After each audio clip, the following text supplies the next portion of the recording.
Mohiuddin Baghdadi, Ghause পাক আব্দুল কাদের জিলানী যার নাম শুনেছেন, উনার জামানায় এই বগদাদ শহরে একজন দার্শনিক ব্যক্তি বাস করত।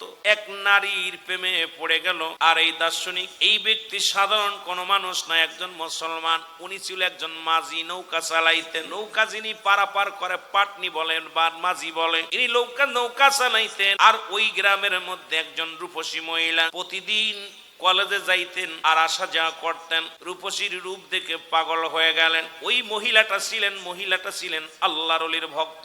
তার মা ছিলেন আল্লাহর ওলির ভক্ত, গাউসে পাকের ভক্ত, গাউসে পাকের মুরিদ।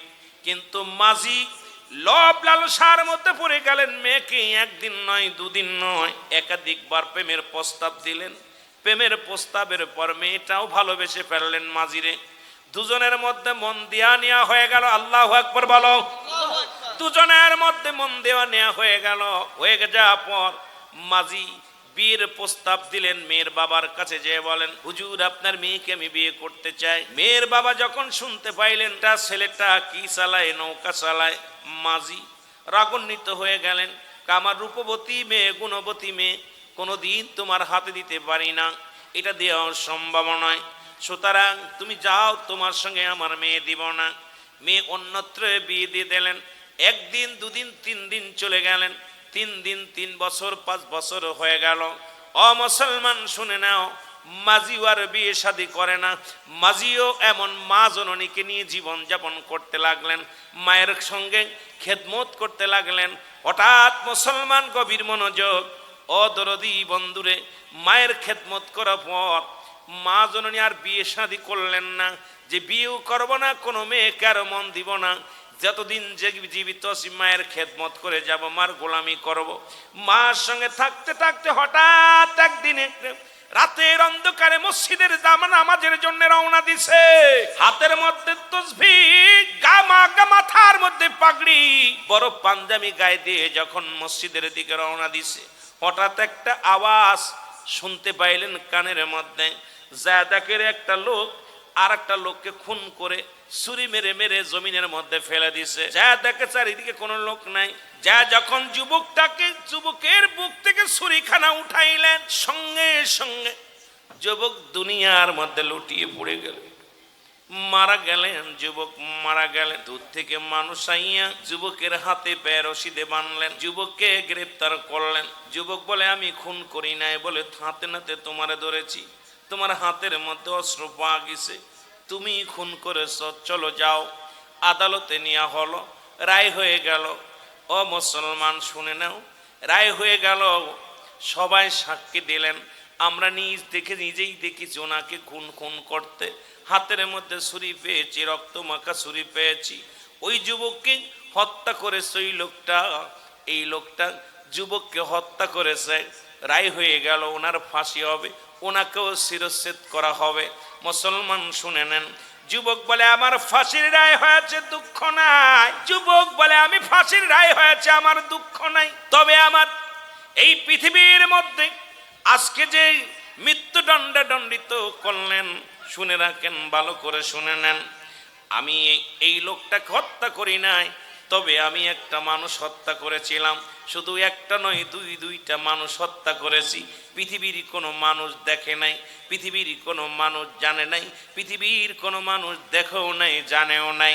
আমি নীরবতায় পালন করেছি, আমি মানুষকে বুঝতে দিই নাই। 2টা মানুষ আমি হত্যা করেছি, তার অপরাধে হয়তো আমার ফাঁসি হবে। সেই অপরাধে আজকে আমি গলায় রশি দিবে, সেই অপরাধে আমাকে হত্যা করবে। শুনে নাও, শুনে নাও, গভীর মনোযোগ। যুবক ডাকতে বলে, হুজুর,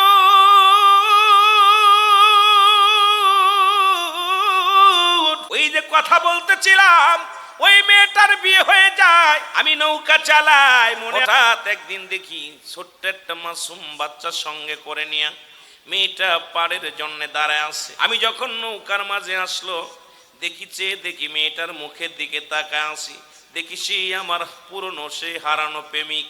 দেখার সঙ্গে সঙ্গে আমি চিনে ফেলেছি। ইতিহাসগুলো বললাম, বলার পর মেয়েটা বলল, খোদারে লেখন ছিল না, বিয়ে হয় নাই। আর আমি গাউসে পাকের মুরিদ। শুনে নেন, আমার আম্মাও মুরিদ, গাউসে পাকের মুরিদ। শুনে নেন বাবা, ভালো করে দিলের কান্ডা লাগা শোনো। সুতরাং লেখা ছিল না, হয় না। কিন্তু নদীর মাঝখানে গেলে আমার প্রতিশোধের আগুন জ্বলে উঠলো গায়ের মধ্যে। আমার ভিতরে একটা কাম ভাব আসলো যে আমি তো তাকে পাই না, আজকে মেয়ের সতীত্ব নষ্ট করব। ও মুসলমান শুনে নাও, এই ধারণা এই চিন্তা আমার ভিতরে আসলো। মেয়েটাকে আমি প্রস্তাব দিলাম, যেহেতু বিয়ে হয়ে গেছে, যা হয়েছে হয়েছে, আর সংসার করতে চাই না, তবে তোমার সঙ্গে আমি শারীরিক মিলন করতে চাই। মেয়েটা বলে না, আল্লাহর কসম করে বলি আমার স্বামীর আমানত পৃথিবীর মধ্যে আর কেউ নিতে পারে না। যেটা আমার স্বামীর আমানত আমি তার কাছে বিলিয়ে দিছি। পৃথিবীর কোনো ধন দৌলত, পৃথিবীর কোনো মানুষ, পৃথিবীর কোনো শক্তি, এই পৃথিবীর মধ্যে জানটা দেহের মধ্যে থাকা পর্যন্ত পৃথিবীর কোনো পুরুষ আমার সতীত্ব নষ্ট করতে পারবে না। জোরে জোরে চিল্লায়া বলা যাবে না সুবহানাল্লাহ।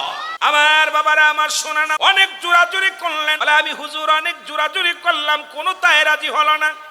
তখন তার মাসুম বাচ্চাটা আমি পানির ভিতরে চুবাইতে লাগলাম, ভয় দেখাতে লাগলাম যে মেয়েটা তোমার, মেয়েটাকে আমি মেরে ফেলবো যদি আমার প্রস্তাবে রাজি না হও, যদি আমার প্রস্তাবে রাজি না হও দুনিয়া থেকে বিদায় করে দিব তোমার কলিজার টুকরা কন্যাকে। বলে যুবকরা শুনে নাও, মাঝে শুনে নাও, পৃথিবীর মধ্যে সন্তান যদি মারা যায়, আমি যদি মারা যায়, খোদার কসম করে বলি, আমার ইজ্জতের কসম করে বলি, পৃথিবীর মধ্যে তবু আমার ইজ্জত আমি লণ্ঠন করব না।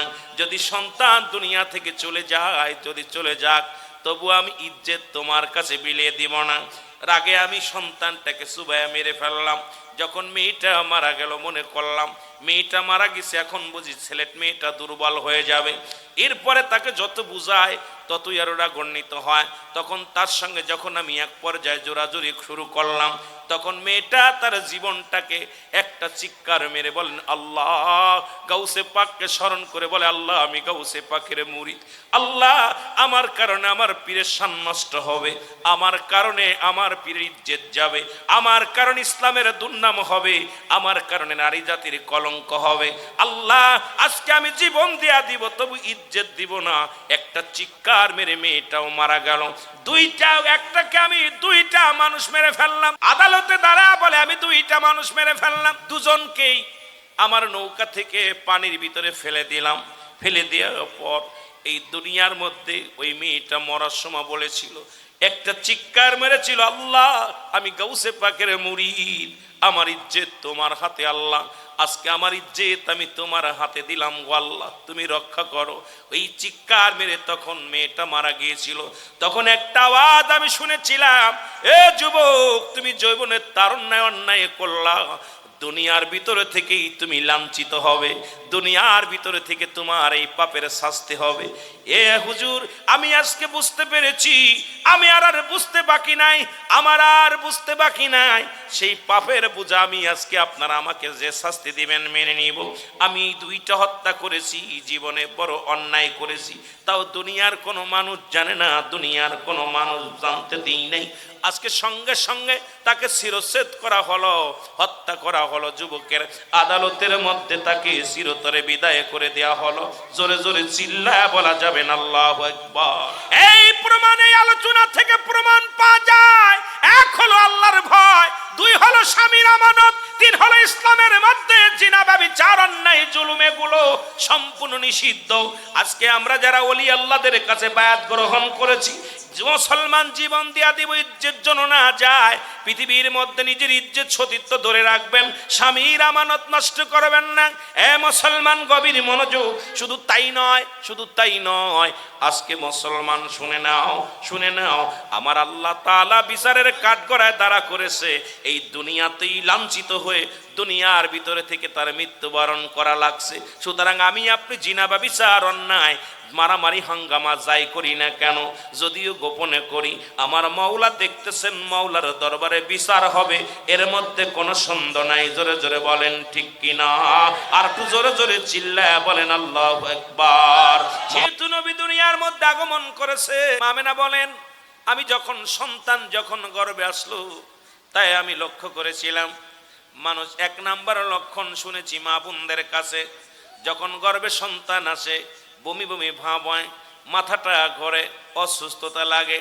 আল্লাহর কসম করে বলি আমার সন্তান নূরে মুহাম্মদুর রাসূলুল্লাহ সাল্লাল্লাহু আলাইহি ওয়াসাল্লাম আমার গর্বের মধ্যে একদিনও আমার মাথা ব্যথা করে নাই, একদিনও আমার বমি বমি ভাব হয় নাই, একদিনও ক্লান্ত বোধ মনে হয় নাই। আমার মন বলে, কারণ আমার পেটটা এত চিকন ছিল, এত হালকা ছিল, পৃথিবীর মধ্যে কোনো মানুষ বুঝতে পারতো না যে আমি গর্ভবতী, আমার সন্তান গর্বের মধ্যে আছে। এই কুদরতি খেলা আল্লাহর রহমত আমার ঘরের মধ্যে জোরে জোরে চিল্লায় বলা যাবে না মারহাবা। আমেনা বলে দ্বিতীয় নাম্বার শুনে নাও মহিলারা, যখন আমি জমজম কূপের পানি আনার জন্য যাইতাম, কলসি নিয়ে যাইতাম, যখন আমি দাঁড়ায় যেতাম ওই জমজম কূপের পানিগুলো একা একা জমজম কূপের পানিগুলো একদম কানায় কানায় ভরপুর হয়ে যেত।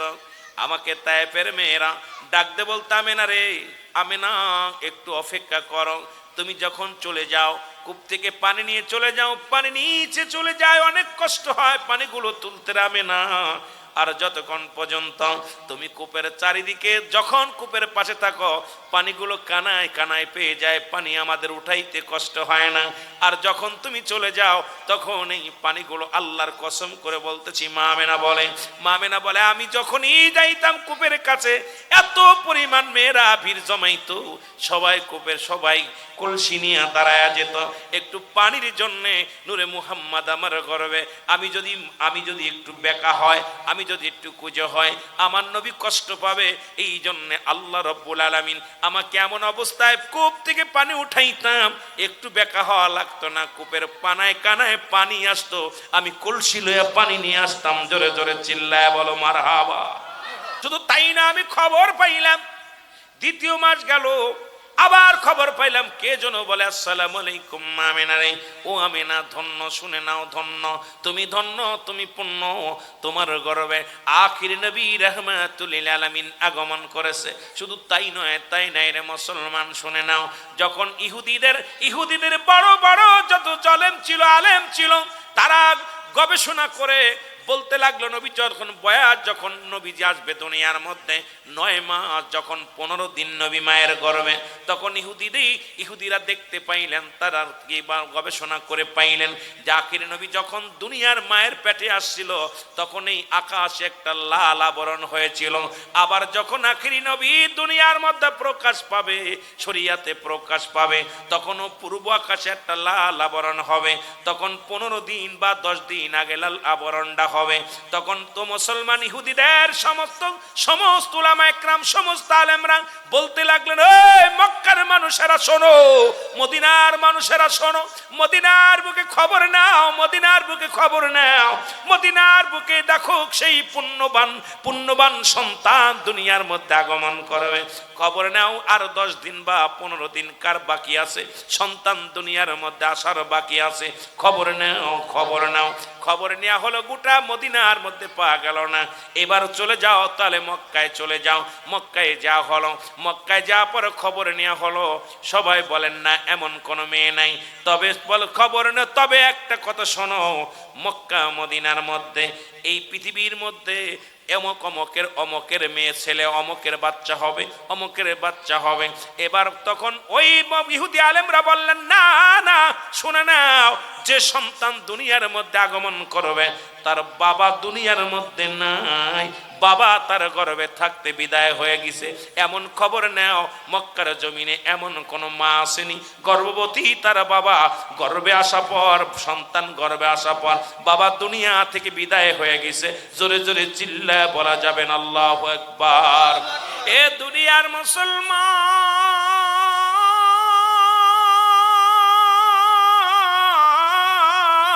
সুবিয়া বলে, দুনিয়ার মধ্যে, ও দুনিয়ার মানুষ শোনো, এই পুণ্যবান ব্যক্তি রহমতের নবী রাহমাতুল লিল আলামিন এই ধরাধামে আগমন, ঘরের মধ্যে কেউ নাই, একাকার আমি দুনিয়ার, কারণ স্বামী দুনিয়ার মধ্যে নাই, স্বামী দুনিয়া থেকে বিদায় হয়ে গেছে।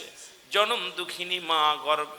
এই শরিয়াতের দৃষ্টিতে নবীর ঘরের মধ্যে দুজন ছিল, একজনের নাম হলো হযরতে সুফিয়া, আর একজনের নাম হলো হযরতে আমিনা। ও মুসলমান শুনে নাও, যিনি জনম দুঃখিনী মা, এই মা জননী ছিল মারেফাতের দৃষ্টিতে। মা সুফিয়া কয়, মা সুফিয়া বলতেছিল, মুসলমান শুনে নাও, আমি যখন ঘরের দরজায় দাঁড়ায় ছিলাম, সালাম শুনতে পাইলাম, আসসালামু আলাইকুম, আসসালামু আলাইকুম, আসসালামু আলাইকুম। উত্তর পাই, শুনতে পাইলাম ওয়ালাইকুম আসসালাম।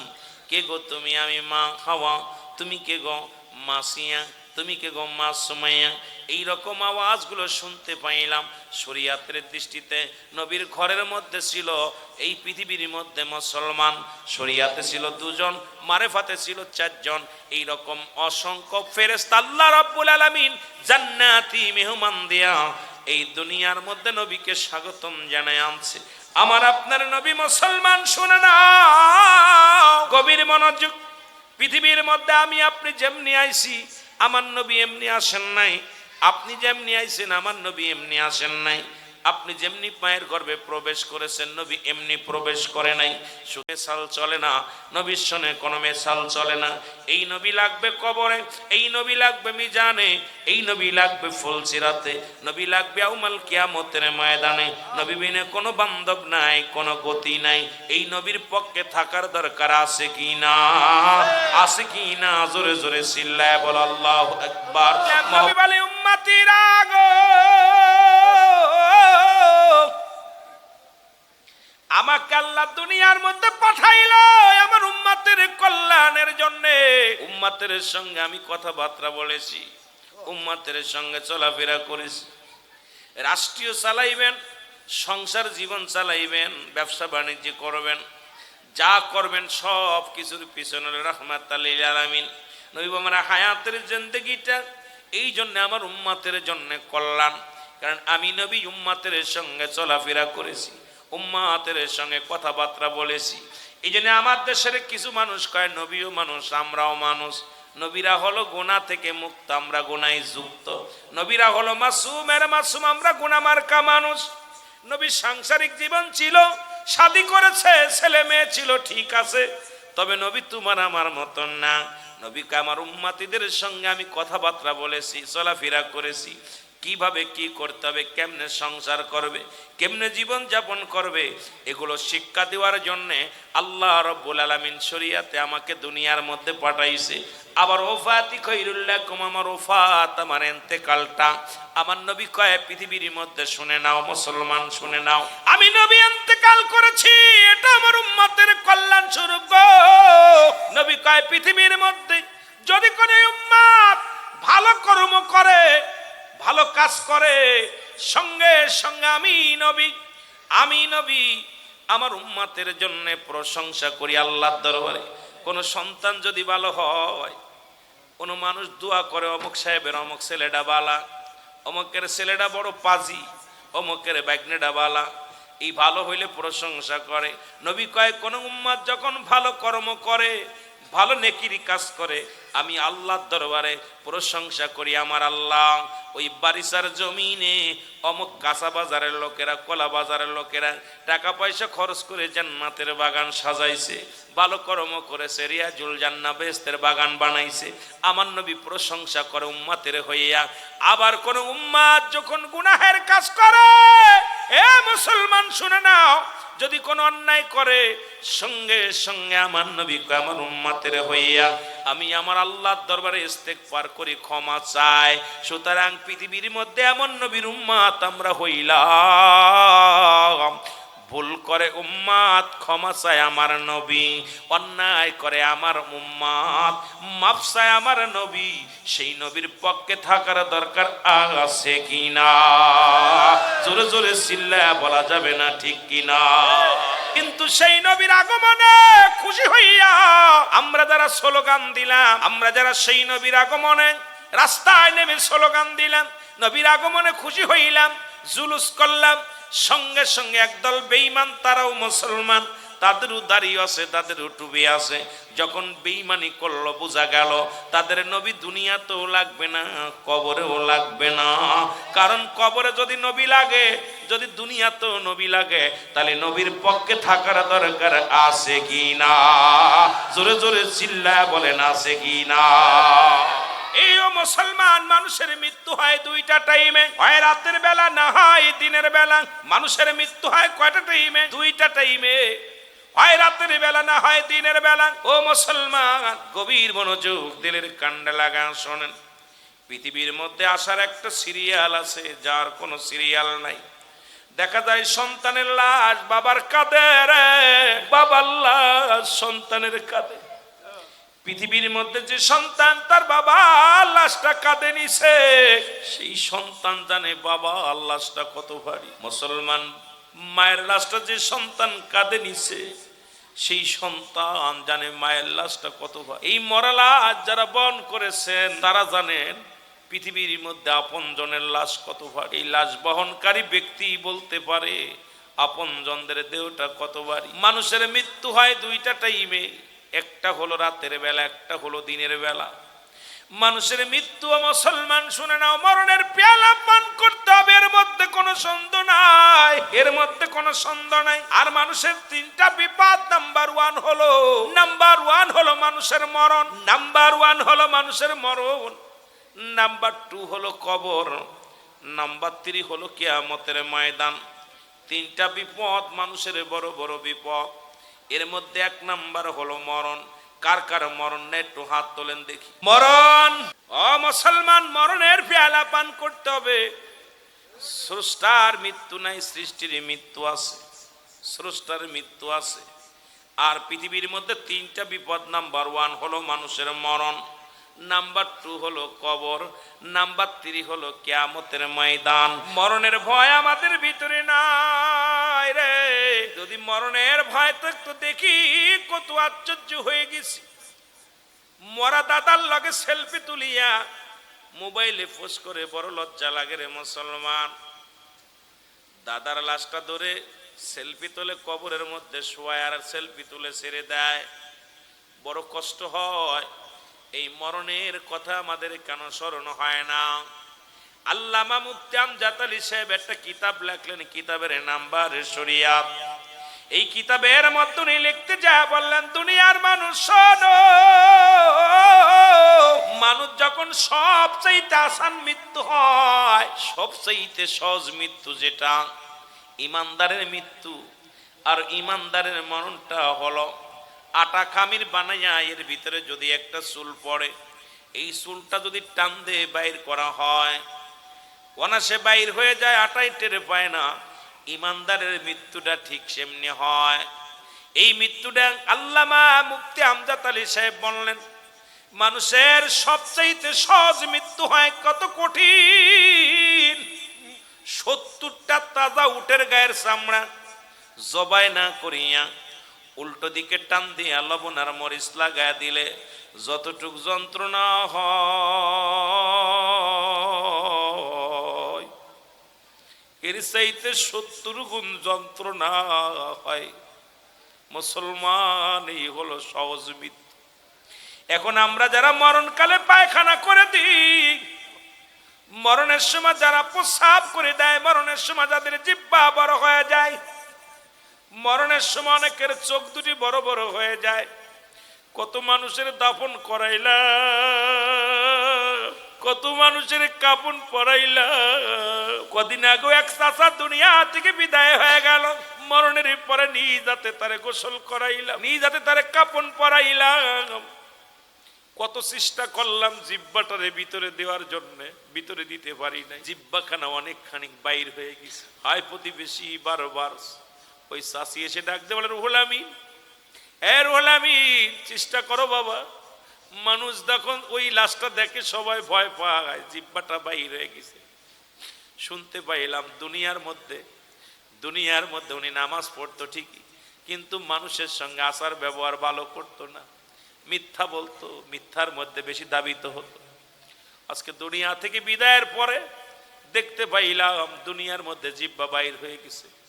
কত মানুষের দাফন করাইলাম, গোসল করানোর সময় দেখি পায়খানা করে দিছে রে, চোখ দুটি বড় বড় হয়ে গেছে। এই মরণের পেয়ালা পান করতে হবে। কত রাজা, কত বাদশা, ফিরাউন, নমরুদ, কারুন, যারা খোদাই দাবি করেছিল, কেউ দুনিয়ার মধ্যে নাই। আপনি আমিও থাকবো না, সাদের বাড়ি থাকবে না। বাড়িতে ঢুকলাম, কত শখ করে বাড়ি বানাইলো। এ মুসলমান, সাদ্দাত জান্নাত বানাইলো, দুনিয়ার মধ্যে জান্নাত বানাইলো, জান্নাতে বাস করতে দেয় নাই। কত বালাখানা বাড়ি গাড়ি রেখে সব চলে গেল, একমাত্র 3.5 হাত মাটির কবর। ও মুসলমান, আপনি কি জবাব দিবেন আল্লাহর আদালতে? এই দুনিয়ার মধ্যে যদি অন্যায় করে যান, এই দুনিয়া থেকে যদি আপনি গুনাহের কাজ করে যান, আমার আল্লাহর দরবারে কোনো জবাব দিতে পারবেন? আমার ভাইরা, আমার বন্ধুরা, আমার সহজ মৃত্যু যদি এত কঠিন হয় রে, তাহলে কঠিন মৃত্যুটা কত কঠিন হয় একটু আমাদের ভাবার দরকার, চিন্তা করার দরকার। কত মানুষ চলে গেছে, আমারও ডাক এসে যাবে, চলে যাব। হয়তো আজ নয় হয় কাল, আজ না হয় কাল, কাল না হয় পশু, আমার বিদায় নিতেই হবে, এর মধ্যে কোনো সন্দেহ নাই। জোরে জোরে চিল্লায় বলেন ঠিক কি না? এ দুনিয়ার মুসলমান,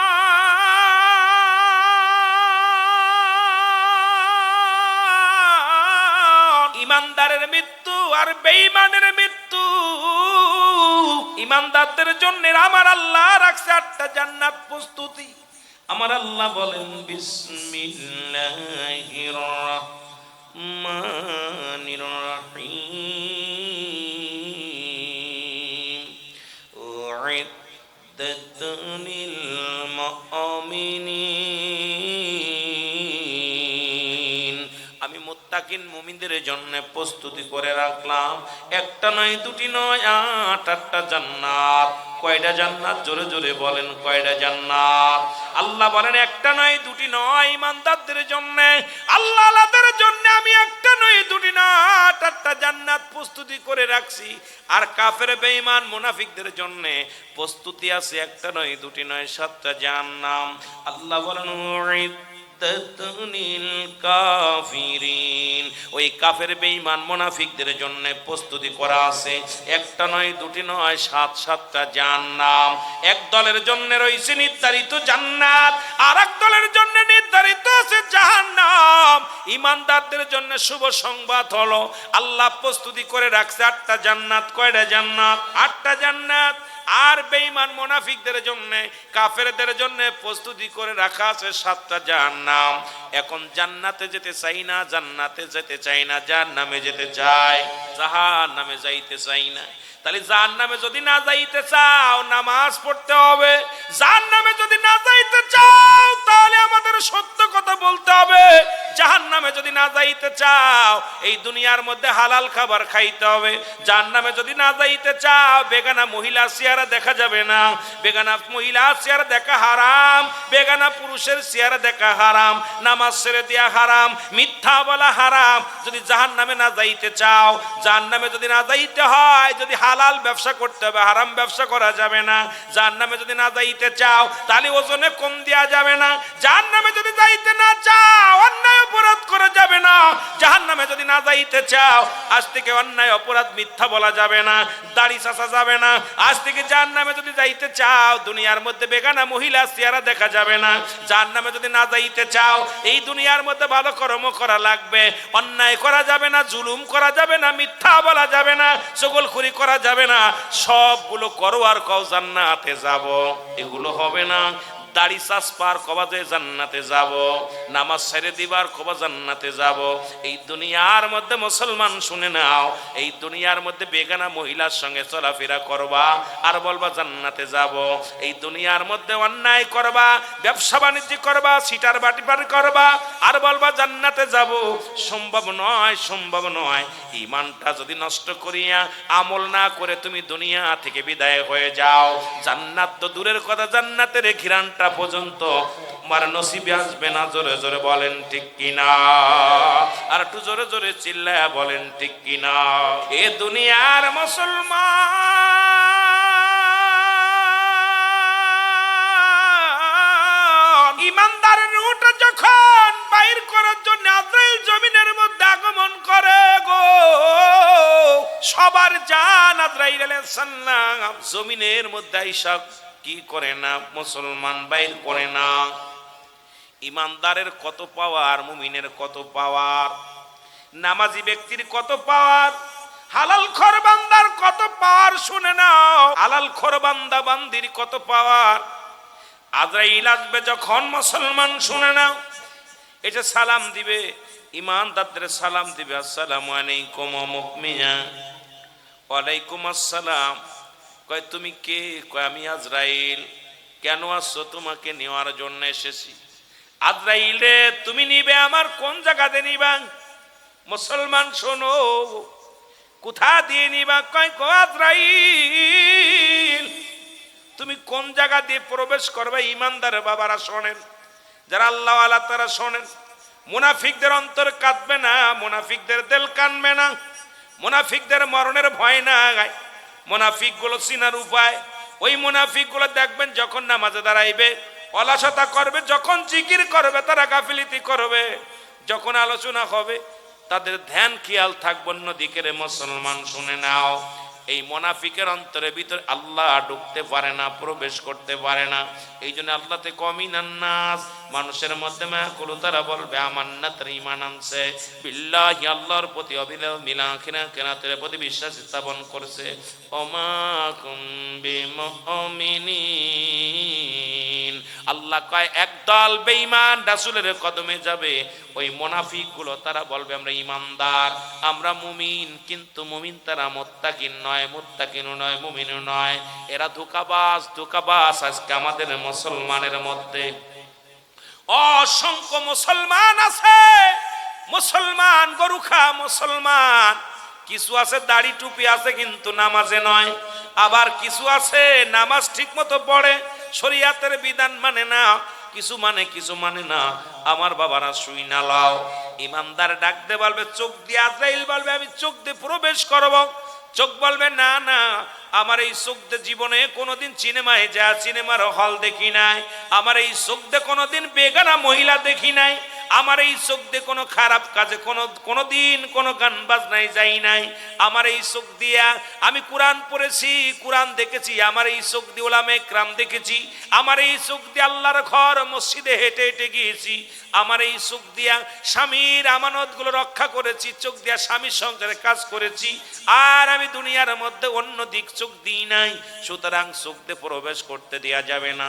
আজরাইল চলে যাবে কোথায়? মুখের কাছে। মুখ বলবে আজরাইল দাঁড়াও, আমার এই মুখ দিয়ে তোমারে ঢুকতে দিতে পারি না, আমার মুখ দিয়ে কোনোদিন একটা বিড়ি টান মারি নাই, আমার মুখ দিয়ে কোনোদিন গাজায় টান দিই নাই, আমার এই মুখ দিয়ে কোনোদিন মদ খাই নাই, আমার এই মুখ দিয়ে কোনোদিন আমি ইয়াবা খাই নাই, আমার এই মুখ দিয়ে কোনোদিন হারাম ভক্ষণ করি নাই, আমার এই মুখ দিয়ে আমি আল্লাহর জিকির করেছি, আমার এই মুখ দিয়ে আমি দুনিয়ার মধ্যে আল্লাহর জিকির করেছি, আমার মুখ দিয়ে আমার নবীর দুরূদ পড়েছি, আমার এই মুখ দিয়ে কোরআন পড়েছি, আমার এই মুখ দিয়ে আমি এই মুখ দিয়ে কোনোদিন আমি অন্যায় কথা বলি নাই, মুখ দিয়ে কাউকে গালি দিই নাই, এই মুখ দিয়ে একটা পোষা কথা বলি নাই, মুখ দিয়ে কোনোদিন হারাম জিনিস ভক্ষণ করি নাই, আমার এই মুখ দিয়ে তোমার ঢুকতে দিতে পারি না। আজরাইল চলে যাবে হাতের কাছে, হাত বলবে আজরাইল দাঁড়াও, আমার এই হাত দিয়ে কোনোদিন আমি গানের প্যান্ডেলে টাকা দিই নাই, আমার এই হাত দিয়ে কোনোদিন পতিতালায় টাকা দিই নাই, আমার এই হাত দিয়ে কোনোদিন হারাম জিনিস কোনো জায়গায় গান বাজনায় টাকা দিই নাই, আমার এই হাত দিয়ে কোনোদিন অন্যায় করি নাই, আমার এই হাত দিয়ে মসজিদে দান করেছি, আমার এই হাত দিয়ে আমার অসহায় মানুষের সাহায্য করেছি, আমার এই হাত দিয়ে ইসলামের জন্য ব্যয় করেছি, আমার এই হাত দিয়ে কোনোদিন আমি মদের প্যান্ডেল অন্য প্যান্ডেলের টাকা দিই নাই, আমার হাত দিয়ে তোমার ঢুকতে দিতে পারি না। চলে যাবে পায়ের কাছে, পা বলবে আজরাইল দাঁড়াও, ও আজরাইল দাঁড়াও, পা বলবে আজরাইল দাঁড়ায়া যাও, আজরাইল দাঁড়ায়া যাবে, পা বলবে আজরাইল রে আমার এই পা দিয়ে কোনোদিন আমি কোনোদিন অন্যায় কাজের দিকে পা বাড়াই নাই, আমার এই পা দিয়ে কোনোদিন অন্যায় কাজে যাই নাই, জিনা ব্যভিচারের কাজে যাই নাই, আমার পা দিয়ে হেঁটে মসজিদে গেছি, আমার এই পা দিয়ে হেঁটে আমি ভালো পথে গেছি, কোরআন হাদিসের মাহফিলে গেছি, আমার এই পা দিয়ে হেঁটে আমি ভালো কর্ম করেছি, আমার এই পা দিয়ে ঢুকতে দিতে পারি না। মাথা বলবে আজরাইল দাঁড়াও, এই মাথা দিয়ে আমি সিজদা করেছি আমার আল্লাহরে, দুনিয়ার কোথাও সিজদা করি না, একমাত্র আমার মাওলারে সিজদা করেছি। মাথা নত করে বলেছিলাম সুবহান রাব্বিল আলা, আমি যখন সিজদায় বলেছি নত হও নত হও নত হও, সুতরাং আমি দুনিয়ার মধ্যে একমাত্র মাথা নুয়া দিছি আমার আল্লাহর জন্য, পৃথিবীর কোন মানুষের কাছে মাথা নুয়াই নাই, আমার এই মাথা দিয়ে তোমার ঢুকতে দিতে পারি না। মুসলমান গভীর মনোযোগ গভীর মনোযোগ। আজরাইল ফিরে চলে যাবে, আল্লাহ বলবে আজরাইল আয়। ওই বান্দার জানটা নেওয়া তো সহজ নয়। জান্নাতে যাও, জান্নাতে যাও, জান্নাত নিয়ে যায় দেখাও। জান্নাত নিয়ে চলে আসবে, ডাকতে বলবে হে আল্লাহর বান্দা, এই দেখো তোমার ওফাতের পরে জান্নাত। কয় ও আজরাইল, আমি জান্নাতের আশা করি না। এই দুনিয়া থেকে আমি মৌলার পাগল, আমি মদিনাওয়ালার পাগল, নবীর পাগল, আমি তার পাগল। আমার আল্লাহ বলবো ও আজরাইল, ওই জান্নাতের গায়ে লেখা আছে, দেখায় দাও লা ইলাহা ইল্লাল্লাহু মুহাম্মাদুর রাসূলুল্লাহ। তুমি জানায়া দাও লা ইলাহা, নাই কোনো ইলাহ, ইল্লাল্লাহু এক আল্লাহ ছাড়া, আল্লাহর প্রেরিত বান্দা মুহাম্মাদুর রাসূলুল্লাহ পড়ে দাও। সঙ্গে সঙ্গে যখন পড়বে, সঙ্গে সঙ্গে আজরাইল যখন দেখা দিবে বান্দা ওই জান্নাতের গেটের মধ্যে থাকবে আল্লাহু আকবার, দরজার মধ্যে থাকবে কালেমা। বান্দা যখন পাগল হয়ে যাবে, আল্লাহর পাগল হয়ে যাবে, সে যখন পড়বে আজরাইল সাল্লাম চোখ দিয়ে প্রবেশ করবে। আমার আল্লাহ বলবে আজরাইল রে আসানে নিয়ে যাও, ওই মৃত্যুটা তাকাও না, সার জানটা নিয়ে যাও। তখন ওই ব্যক্তি দেখতে দেখতে সুন্দরভাবে জানটা বাইর হয়ে যাবে, হাসি মুখে জানটা বাইর হয়ে যাবে, জবান দিয়া কালেমা বাইর হয়ে যাবে। দেখবেন আপনার বাবা, আপনার মা, আপন জনেরা কালেমা পড়তে পড়তে, দোয়া পড়তে পড়তে ঘুমায়া যায়। ওই মৃত্যুটা কতই আসান মৃত্যুরে মুসলমান, জোরে জোরে চিল্লায় বলা যাবে না আল্লাহু আকবার।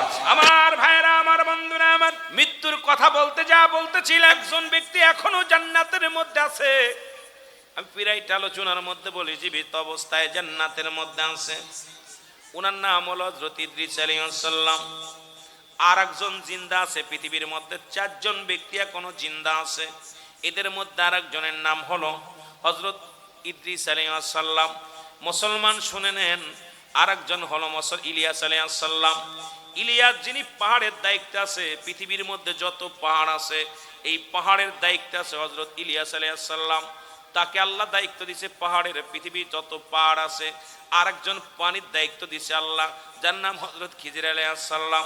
আর একজন মুসলমান হযরত রাসূল আকরাম সাল্লাল্লাহু আলাইহি ওয়াসাল্লামের উম্মত হয়ে আসবে, এই পৃথিবীর মধ্যে আসবে, তার নাম আপনারা জানেন হযরত ঈসা ইবনে মরিয়ম।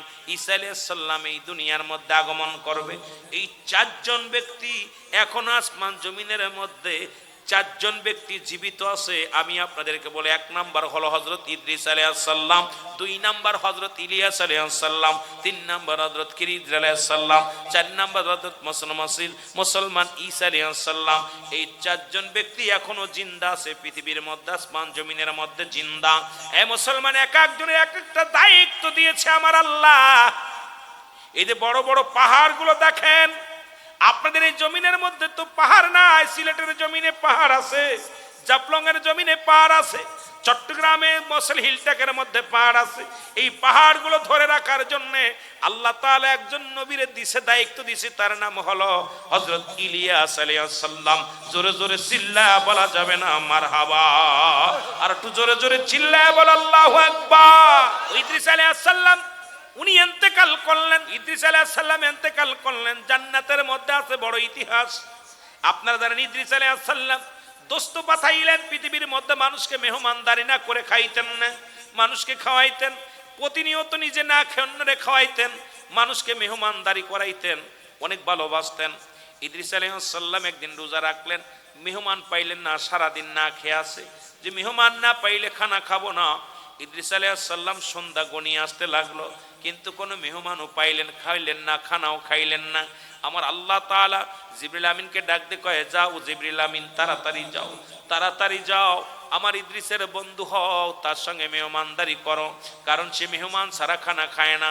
চলে আসলেন হযরত ইদ্রিস আলাইহিস সালামের কাছে মানুষের সুরত দইরা। এরপরে মেহমান হইলেন। মেহমান হওয়ার পর যখন আজান হলো, আজানের পর ইদ্রিস আলাইহিস সালাম যখন পানি গালে দিলেন বা ফল খাইলেন, দেখে জিবরিল আমিন উনি ফলটা শুধু মুখের করে ধরে রাখছে। জিগায়, আপনি খান নাই কেন?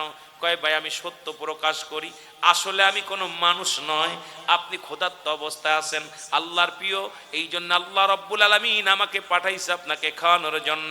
আমি মানুষের সুরত ধরে আপনারে খাওয়াইলাম। এ মুসলমান শুনে নাও গভীর মনোযোগ। এবার ইদ্রিস আলাইহিস সালাম বলে, তুমি যেহেতু আমার ধোঁকা দিছো, আমার 3টা কাজ করা লাগবে, 3টা কাজ না করলে আমার সারণ নাই।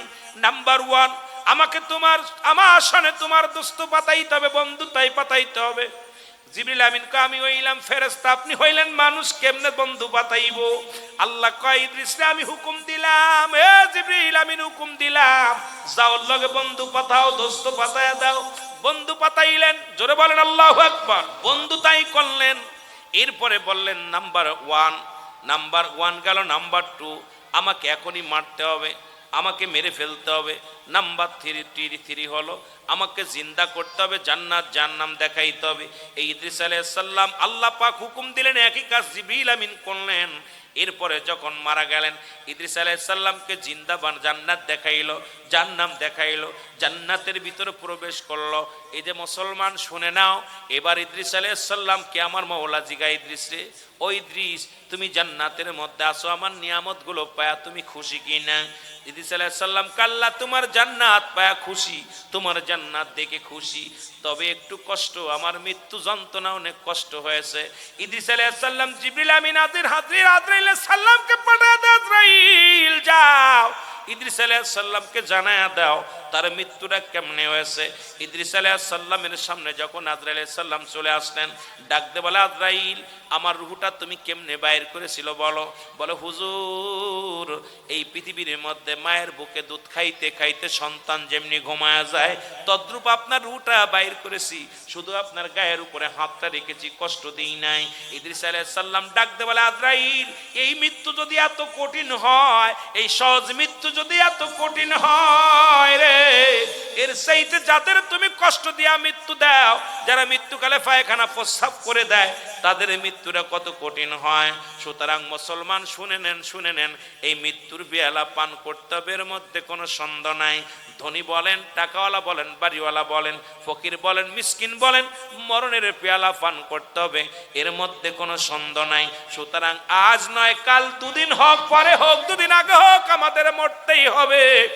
মরার আগে একবার মরে দেখেন, যদি মরতে পারেন মরার আগে, এই দুনিয়ার চাইতে আখিরাতের জগৎটা, কবরের জগৎটা অনেক সুখময় হবে, এর মধ্যে কোনো সন্দেহ নাই। ধরে বলেন ঠিক কিনা? একটু মহব্বতের সঙ্গে চিল্লায়া বলেন আল্লাহু আকবার।